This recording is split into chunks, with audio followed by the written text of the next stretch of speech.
Hey YouTube, Captain News Belmont here with my Gearbag video.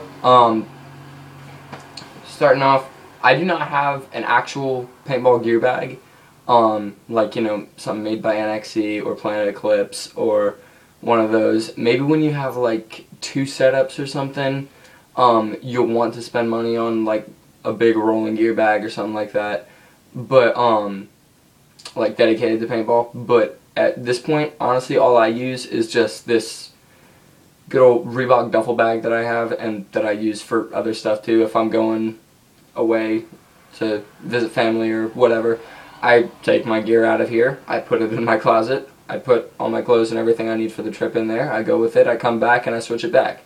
So that's something you can do. You don't have to have a dedicated gear bag. I'm probably going to get one soon. But you don't have to have one. You can do perfectly fine with just a standard luggage bag. First thing I'm going to pull out here, Sly ProMerc 3+2 harness. It's 2011. It's really nice. I really do like this. It's really easy to clean. It's made out of really good material, all that good stuff. So that's item number one. That's on the top because it's biggest, and it's hard to pack all this stuff. Vulcan Fate pants, which match the jersey. Not much padding in these things. Vulcan is fine if you're looking for something that's that looks cool but is still cheap enough that you're not going to break your bank.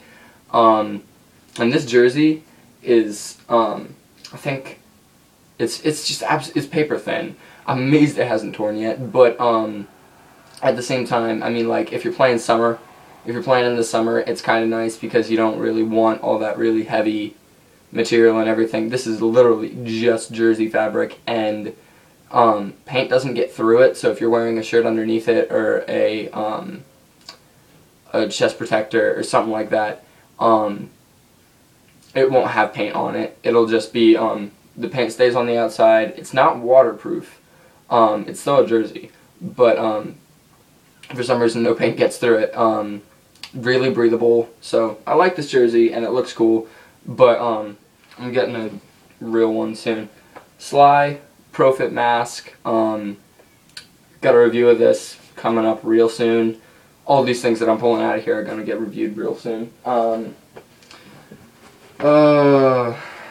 PMI Pure Energy 6845 tank.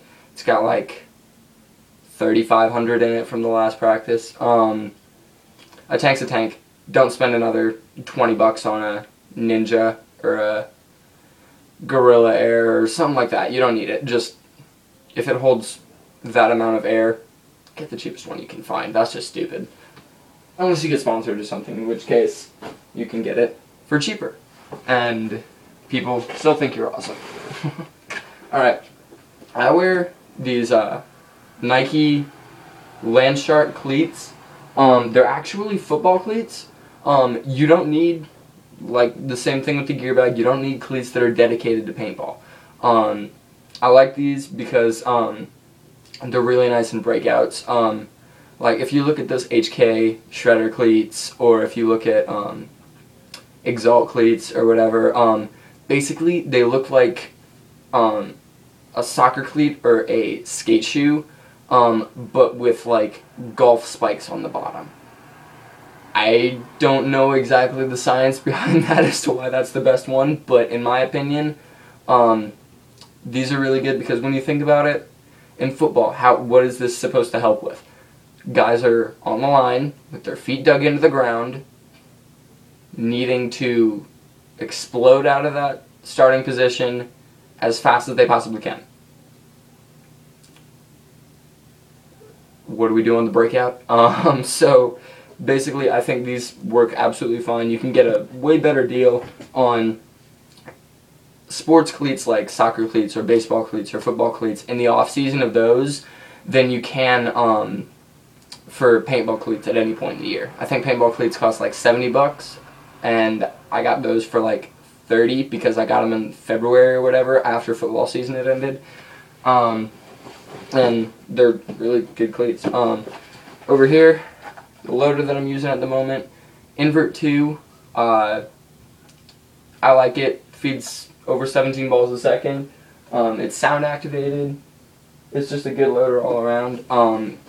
Only thing that I would complain about would be the durability, because at my last practice, I had just been playing and I checked the, it just sort of fell off. And I looked and part of the feed neck had snapped off. Part of it. It wasn't like the whole thing that was stuck in the gun that snapped off, but like a piece of plastic had come off of the feed neck, and so it was like shaking around and then it just fell off. Nothing super glue can't fix, which I did, but still would watch for that. I'm going to be getting a rotor soon, so I'm going to be doing a review of that as well. And then over here, at the moment, my pride and joy, my Dangerous Power Fusion FX. It's a great gun. I really do enjoy this thing. If you look at it, like just on first glance, and you look at a picture, like I've had people ask me if this was an ego. It's not. But it sure looks like it, honestly.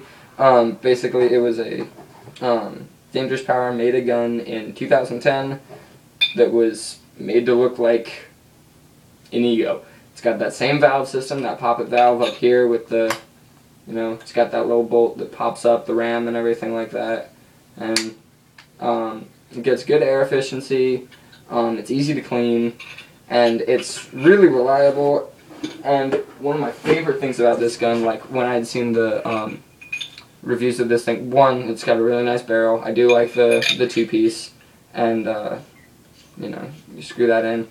One of my favorite things about this gun, this got a whole bunch of cool features. Dangerous Powers has a lot of the high-end features, but it doesn't seem to have that high-end name, which confuses me. But at the same time, I'm down with it. It's an ego for 500 instead of 12.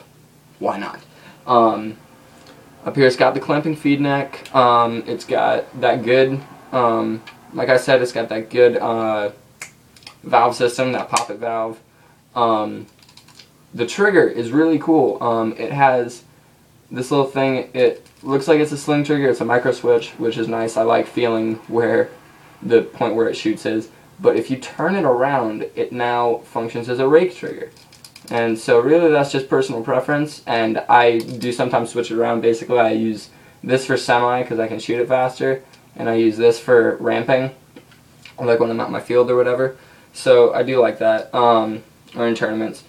The barrel's 14 inches long. It's fairly accurate. I just usually shoot crap paint, which is why I don't really know how accurate it can be.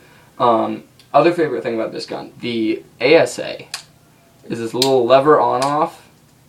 I like that a lot. One thing that I've learned to do, though, is if you're holding it like this, don't do that if you're holding it like with your fingers out here, because it will snap into your fingers, and with 4,500 PSI behind that, it hurts. But yeah, I really like this gun. I'll do a review of it too later. Beautiful marker. Planted clips, overload elbow pads. Really nice. You barely feel diving into the snake. And then other stuff that you just sort of need in your gear bag just in case. Allen keys, I have those in my gun case just to fix velocities and stuff like that. Lube. You will need gun lube. That's just, you need it. If you don't lube up your gun, O-rings will get dry, O-rings will crack, you'll spend money on O-rings. If you just stop lubing it, the gun will stop working on you, which is never a good thing. Just some sort of towel to wipe down those hits after you get out of the game, or if you're really good, you don't need one of those. Vulcan VTAC gloves. These are good, but the armor on the back of them, it's like flexible plastic, but if it gets hit, you don't feel it. But if you get hit on the back of the hand, you won't feel it, which is sort of a problem. Last thing, which you need, is a squeegee. Clean your barrel. It helps. So that's my gear bag video. Check out my other videos. I'm going to be doing reviews of all this good stuff, so Captain Lewis Belmont. See you guys later. Bye.